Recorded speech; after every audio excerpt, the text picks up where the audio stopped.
തട്ടുകടയിലെ ആ പഴയ രുചി കണ്ടിട്ട് കൊതിയാവുന്നുണ്ടോ? എങ്കിലിതൊന്ന് കണ്ടു നോക്കിക്കേ.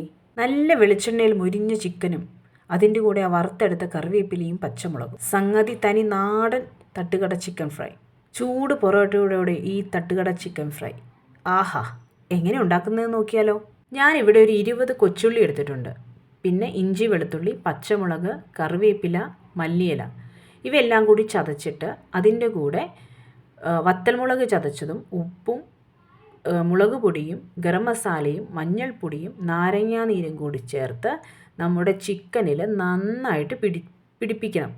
അത് പിടിപ്പിച്ചതിന് ശേഷം നമുക്ക് അതിലേക്ക് 1 ടേബിൾ സ്പൂൺ കോൺഫ്ലവറും കൂടി ചേർത്ത്, അത് ആ കോൺഫ്ലവർ ചേർക്കുന്നത് നമ്മുടെ ആ മസാലയൊക്കെ ഒന്ന് നന്നായി പിടിച്ച് നല്ലതായിട്ട് മുരിഞ്ഞ് വരാൻ വേണ്ടിയിട്ടാണ്. അത് നന്നായിട്ട് ഒരു ടേബിൾ സ്പൂൺ ചേർത്താൽ മതി. അങ്ങനെ 1 ടേബിൾ സ്പൂൺ കോൺഫ്ലവറും കൂടി ചേർത്ത് നന്നായിട്ട് മിക്സ് ചെയ്ത് ഒരു 10 മിനിറ്റ് ഓവർനൈറ്റ് വയ്ക്കുവാണെങ്കിൽ അത്രയും നല്ലത്. നമുക്ക് എത്രത്തോളം നമുക്കതിനെ റെസ്റ്റ് ചെയ്യാൻ വെക്കുന്നോ അത്രത്തോളം നന്നായി മുരിഞ്ഞു വരും. എണ്ണ ചൂടായതിന് ശേഷം നമുക്കതിലേക്ക് ഓരോരോ പീസുകളായിട്ട് ഇട്ട് കൊടുക്കാം. അങ്ങനെ ഇത് നന്നായി ഫ്രൈ ചെയ്യണം, അവിടെ കിടന്ന് നന്നായി ഫ്രൈ ചെയ്യണം. അങ്ങനെ ഒരു സൈഡ് നന്നായി മൂത്തതിന് ശേഷം നമുക്കത് തിരിച്ചും മറിച്ചും ഇട്ട് നമുക്കത് കോരിയെടുക്കാം. ഞാനിപ്പോഴും ഓർക്കുന്നേ, ഏറ്റുമാനൂരൊക്കെ പോയിട്ടൊരു സന്ധ്യാസമയത്തൊക്കെ തിരിച്ചു വരുന്ന സമയത്തേ ഒരു തട്ടുകട ചിക്കൻ ഫ്രൈയും ചപ്പാത്തി കിട്ടുന്ന ഒരു കടയുണ്ട്.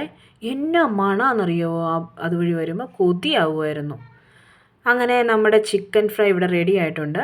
ഞാൻ അതിൻ്റെ മുകളിൽ കറിവേപ്പിലയും പച്ചമുളകും വറുത്തിട്ടിട്ടുണ്ട്. ഇതെല്ലാവരും ഒന്ന് ട്രൈ ചെയ്ത് നോക്കണേ.